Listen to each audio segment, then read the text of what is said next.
Olá, boa noite. Há pouco mais de uma semana, uma amazonense de 32 anos que foi morar no Suriname deixou de dar notícias para a família que vive aqui em Manaus. Em um de seus últimos contatos, ela chegou a denunciar que estaria sendo mantida em cárcere privado, o que levou a família a suspeitar que ela possa estar servindo de escrava sexual. Há 5 anos, Janete Fraga deixou a família e o Brasil para trabalhar no Suriname, um país que faz fronteira com o Pará e o Amapá. Foi trabalhar para ganhar dinheiro como garota de programa. Foi isso que ela foi tentar, o sonho de ter algo melhor. 2 anos depois, a irmã de Janete, que prefere não mostrar o rosto, diz que a irmã voltou a Manaus para visitar a família, já acompanhada de um homem que ela dizia ser seu marido. Um homem chamado Marvin, dizendo que era marido dela. Isso é uma coisa muito esquisita, ele ser marido, eu não sei se era. Ele agia com ela enquanto estava aqui na casa de vocês no Brasil? Muito estranho, calado, observador. Inclusive, até antes dela ir embora, ele foi embora na frente levando o dinheiro dela. Ela teve que dar um jeito para voltar para o Suriname. De volta ao Suriname, Janete mantinha contato com a família normalmente. E, segundo a irmã, enviava até dinheiro para o filho de 15 anos que vive com a avó aqui no Amazonas. O desespero da família só teve início quando Janete, por meio de uma rede social, relatou que precisava voltar ao Brasil. Quero ir embora, mano, daqui a pouco pessoas se aproveitaram muito de mim, tá entendendo? Segundo a família, a conta na internet que Janete usava para se comunicar naquele dia não era dela, mas desse homem, identificado como Danilo Bros. Foi no dia 20 de junho deste ano que os últimos áudios foram enviados. Neste, a brasileira afirma que vive trancada em um quarto onde estão guardadas algumas pedras, aparentemente diamantes. E eu trancada dentro de um quarto, igual uma pessoa aqui, uma delinquente, uma pessoa que fez mal para alguém que está se escondendo da polícia, tá, roubou, matou, eu não fiz nada disso ainda. Neste outro, Janete diz que não está só no suposto cárcere e que ela sabe o destino daquelas pessoas e o dela. Fico de refém muitos anos, depois que a pessoa está quase morta, fedendo, aí ele solta, tá entendendo? A amazonense ainda justifica que está usando o telefone de uma outra pessoa porque o dela foi quebrado. Até meu celular, ele quebrou, meus cabos, tudo ele quebra. A irmã de Janete acredita que o homem que ela apresentou à família como marido seja a pessoa que a mantém trancada. E não é normal ela mandar esses áudios, ela está naquele quarto trancado, sem dormindo naquele chão, comendo aquelas comidas, não tem como ela tá solta, ela tem alguma coisa, eu sei que ela tá trancada. A família desconfia que Janete esteja sendo usada como escrava sexual no Suriname e até mesmo dopada em alguns momentos. Eu tenho certeza que sim, ela está sendo muito, usando alguma coisa pesada nela, que tem horas que ela fala bem lúcida, tem horas que ela não fala, que ela fala coisa com coisa. Logo que perceberam que Janete não respondia mais às mensagens, a família procurou a Polícia Federal. A Federal tivemos muitas respostas, mas espero daqui para frente a gente conseguir. Porque, querendo ou não, ela é uma ser humana, ela é brasileira. Desde então, o caso está sendo investigado pela Delegacia Especializada em Ordem Política e Social, que fica aqui na Delegacia Geral.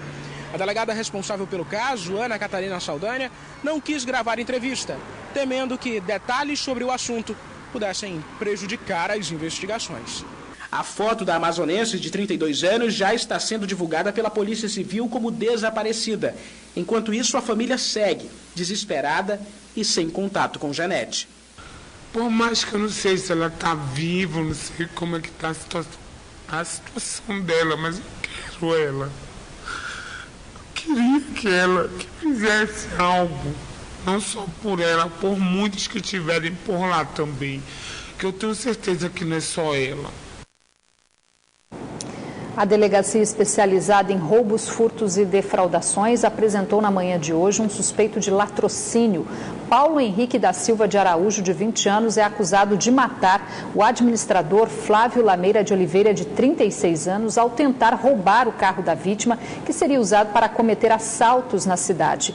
O crime ocorreu no dia 30 de maio, no bairro Cidade Nova, na zona norte de Manaus. De acordo com a polícia, a vítima teria se assustado na abordagem e bateu o carro. E nesse momento foi baleada na cabeça. Duas adolescentes de 13 e 14 anos também foram apreendidas suspeitas de envolvimento no crime. Paulo foi indiciado por latrocínio e corrupção de menores e encaminhado à cadeia pública. A polícia procura 3 homens que na noite de ontem invadiram um cursinho pré-vestibular localizado na Avenida Djalma Batista. Os assaltantes renderam os alunos dentro da sala de aula e fugiram levando os pertences das vítimas.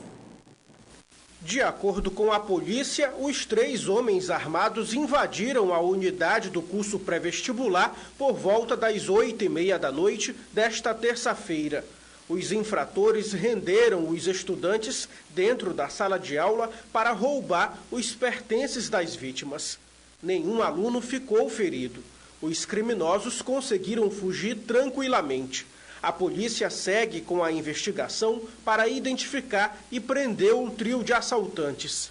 Na ocasião, a polícia militar foi acionada e conseguiu recuperar apenas 3 aparelhos de celular encontrados numa bolsa nas proximidades. A Defensoria Pública do Estado realizou hoje um mutirão de atendimentos jurídicos para os detentos da cadeia pública Raimundo Vidal Pessoa. A ação, chamada de Liberdade para quem tem direito, contou com a participação de 26 advogados que realizaram o trabalho de forma voluntária. Contribuir para a redução da superlotação dos presídios. Essa é a intenção do projeto da Defensoria Pública do Estado, chamado de Liberdade para quem tem direito. Esta manhã, 26 defensores públicos iniciaram atendimentos em forma de mutirão aos detentos da cadeia pública Raimundo Vidal Pessoa. Todos trabalham nas suas respectivas comarcas, nos seus órgãos de atuação, mas estão aqui de forma voluntária, porque de certo modo esse tipo de ação dá ao preso uma satisfação de que ele não está desamparado, e esse é o papel da Defensoria. A ação, que segue até amanhã, deve dar celeridade às decisões judiciais para os internos. Apesar de ser considerada a porta de entrada para o sistema prisional, alguns detentos estão aqui há mais de 1 ano, sem nunca terem sido ouvidos por um juiz. A cadeia pública Raimundo Vidal Pessoa abriga hoje 442 presos do chamado regime provisório. E nesses 2 dias, todos aqueles que não possuem advogados vão poder ser atendidos aqui mesmo dentro da unidade. Tem pessoas presas com a sardinha aqui dentro, um saco de manga, o irmão do Manacapuru está preso, um saco de manga aqui dentro, com bronca leve, que não era para estar preso na cadeia, era para estar no centro de recuperação, tentando se ressocializar, né? Para o secretário de Administração Penitenciária, a medida vai ajudar no processo de desativação da cadeia pública, que estava marcado para este mês, mas que foi prorrogado para o mês de dezembro. Preso que não precisava estar preso tem que estar na rua, e a Defensoria vem contribuir muito para essa solução. E a gente espera com isso também diminuir a lotação carcerária aqui na Vidal Pessoa. Hoje faz 1 ano que 20 pessoas foram condenadas pela Justiça Federal por fazerem parte de um esquema criminoso que desviou aproximadamente 85 milhões de reais da Prefeitura de Coari. O esquema foi descoberto pela Polícia Federal durante a Operação Vorax, deflagrada em 2008. Só que 1 ano após o julgamento, 3 dos condenados a cumprir a pena em regime fechado seguem foragidos. A condenação dos envolvidos no esquema criminoso desarticulado pela Polícia Federal durante a Operação Vorax em 2008 só saiu há exatamente 1 ano, no dia 29 de junho de 2015. Dos 29 réus, 20 foram condenados com penas que variam de 3 a 41 anos de prisão. Após a sentença, todos os 20 condenados recorreram da decisão. A Justiça entendeu que 5 deles não poderiam aguardar o julgamento do recurso em liberdade e decretou uma prisão preventiva. Apenas 2 seguem presos, os demais são considerados foragidos. Entre os foragidos está Adriano Salan, ex-secretário de Administração do município de Coari. Ele foi condenado a 16 anos e 1 mês de prisão em regime fechado. O outro é o empresário Haroldo Portela de Azevedo, condenado a 32 anos e 8 meses de prisão. E Carlos Eduardo Pinheiro, que é considerado o líder do esquema. Ele é irmão do ex-prefeito de Coari, Adail Pinheiro, e foi condenado a 41 anos e 4 meses de prisão. Os 3 homens estão sendo monitorados por um núcleo de captura de foragidos da Polícia Federal. A Polícia Federal ela tem como um dos objetivos dar pleno cumprimento às decisões judiciais.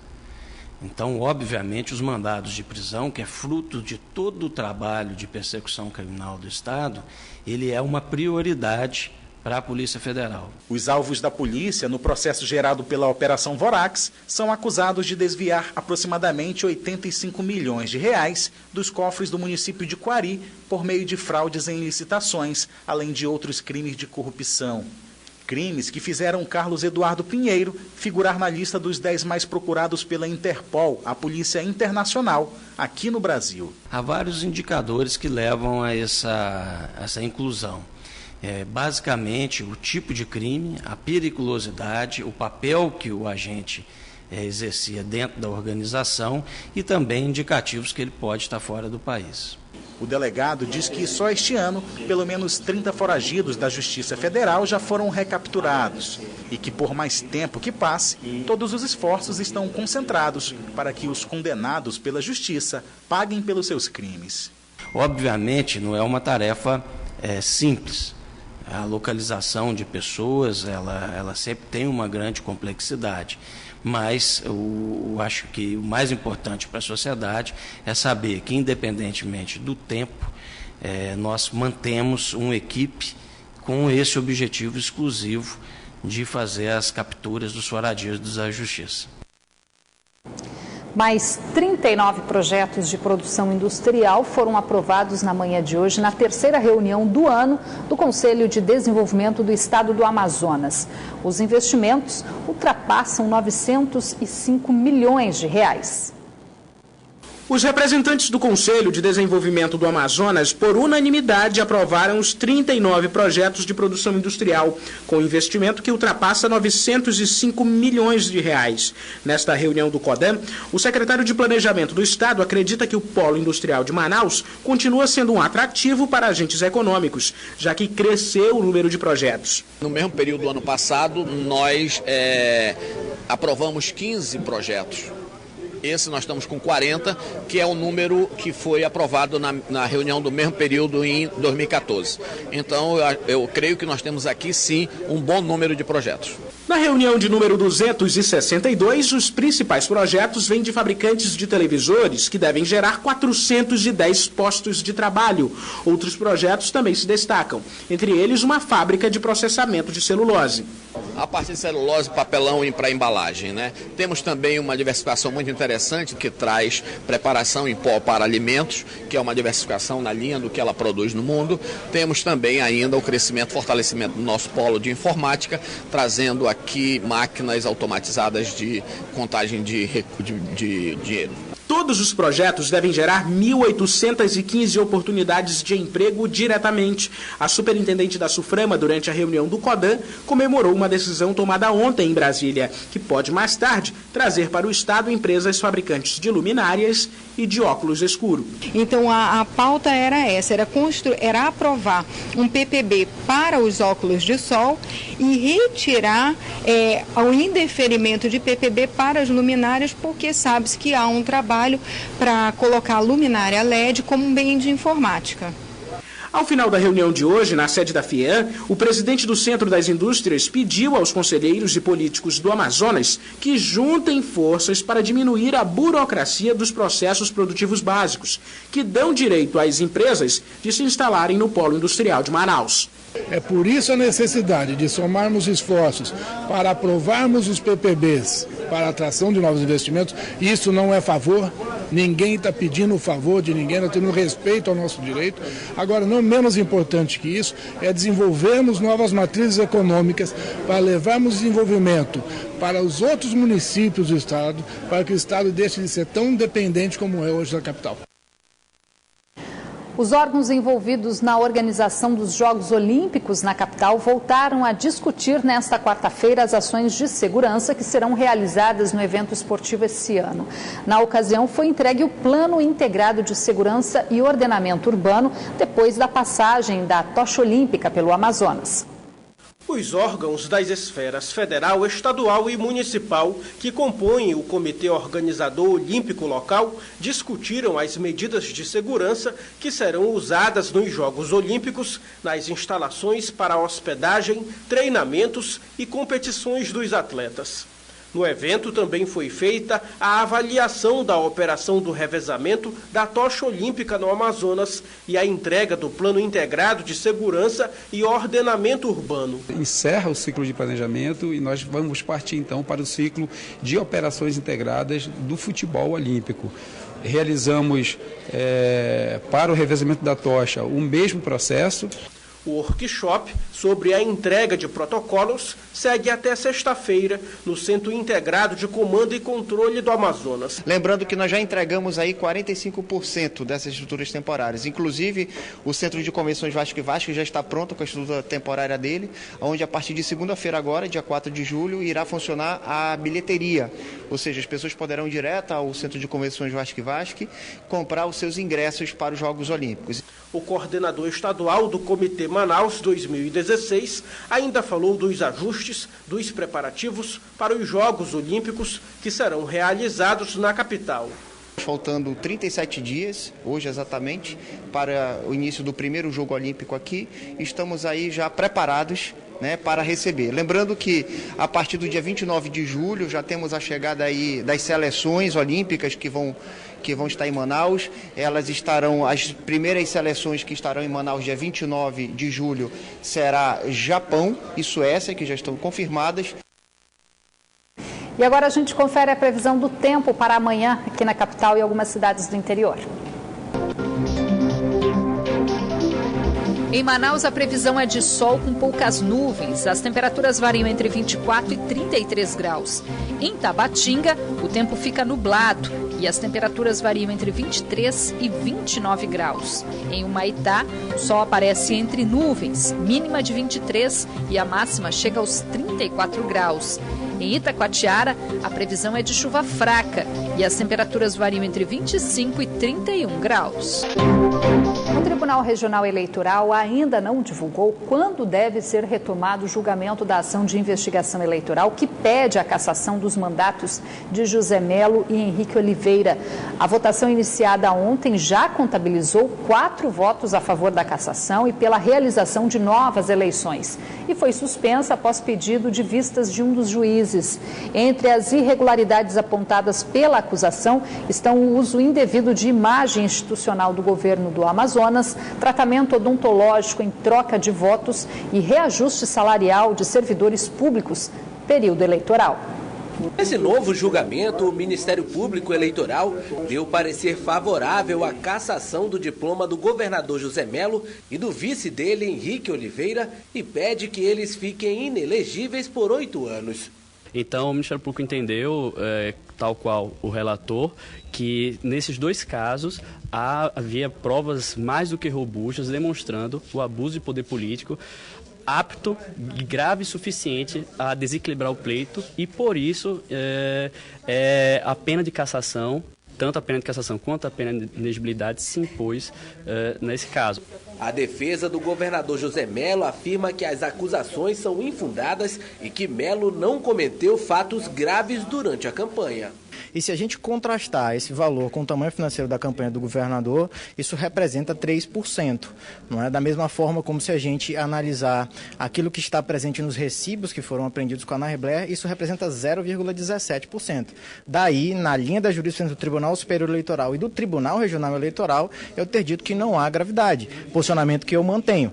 O relator do processo, o desembargador João Simões, em seu voto, reconheceu que pelo menos 2 fatos são graves, em meio a 8 denúncias que compõem o processo, e optou por cassar o mandato do governador e do vice. Reconhecer a ocorrência de abuso do poder econômico e ou político nos fatos ocorridos no conjunto Viver Melhor, no programa Amazonas Odontomóvel, e nos fatos relacionados à utilização de recursos públicos por meio da empresa ANST para irrigar a campanha dos investigados, aplicando nesse ponto a sanção de cassação de diploma dos investigados em virtude de demonstração da gravidade nas condutas abusivas praticadas. Os juízes Francisco Marques, Henrique Veiga e Ana Paula Serizawa acompanharam o voto do relator e também votaram pela cassação do governador José Melo e de Henrique Oliveira. Estarreceu um pouco a defesa de que desviar R$1 milhão dos cofres públicos não tem gravidade, porque a campanha custa R$20 milhões, R$30 milhões e R$1 milhão é pouco dinheiro. Dinheiro público não deve ter espaço, não deve ser encontrado em campanhas eleitorais. São campos absolutamente diversos e o TRE deixou isso muito claro mais uma vez hoje. O julgamento foi suspenso por um pedido de vista do juiz Abraham Peixoto. Como o julgamento ainda não foi concluído, os juízes que já votaram ainda podem alterar o voto. E esta tarde, o governador do estado e o vice foram condenados com multa em outra ação por propaganda irregular no site da Secretaria de Estado de Administração durante as eleições de 2014. Além de José Melo e Henrique Oliveira, a então secretária da SEAD, Lígia Frasch, e a ex-secretária de Comunicação do governo, Lúcia Carla Gama, foram multados em R$6 mil cada um. Todos podem recorrer da decisão. Hoje é dia de São Pedro, o padroeiro dos pescadores, e a tradicional procissão fluvial pelo Rio Negro, prevista para esta tarde, acabou sendo suspensa após a Marinha não autorizar a embarcação que conduziria os fiéis a seguir viagem por falta de coletes salva-vidas. A procissão fluvial encerra as celebrações em homenagem a São Pedro, o padroeiro dos pescadores. É um dos momentos mais aguardados pelos católicos. Faço o maior esforço para acompanhar a procissão. Eu moro no São José 3, mas não boto dificuldade para vir para essa procissão. Mas a expectativa pelo tradicional momento de celebrar o dia de São Pedro durou pouco. Esta tarde, militares da Marinha do Brasil proibiram a embarcação de sair do Porto do Amarelinho por considerar a viagem insegura. A gente vê as coisas de Deus, é sempre assim. Se fosse outra coisa, né, uma festa, tinham liberado, mas como é as coisas de Deus, é mais difícil. Em 67 anos de celebrações realizadas pela paróquia de Educandos, esta é a primeira vez que a balsa não leva os fiéis em procissão fluvial em honra a São Pedro. Segundo a Marinha do Brasil, a embarcação ficou impedida de seguir viagem porque não existe coletes salva-vidas suficientes. Há apenas 14 coletes para mais de 500 pessoas. Nós sempre fizemos essa procissão sem essa exigência. Então, hoje nós não temos condições de atender e nós não vamos contrariar a lei. Apesar do imprevisto, os católicos rezaram na balsa atracada e conduziram a imagem de São Pedro encaminhada pela embarcação. Os fiéis dançaram e se emocionaram. Cada vez mais dobrar o joelho e pedir para Deus força para a gente enfrentar essas dificuldades. E o Band Cidade de hoje fica por aqui, mas continua na internet, onde você pode acompanhar outras notícias nas nossas redes sociais, Facebook e Twitter da Band Amazonas. Você também pode rever as nossas reportagens em youtube.com/Band Amazonas no link vídeos. Você fica agora com as notícias do Jornal da Band. Obrigada pela companhia, boa noite. A gente volta a se encontrar amanhã. Até lá.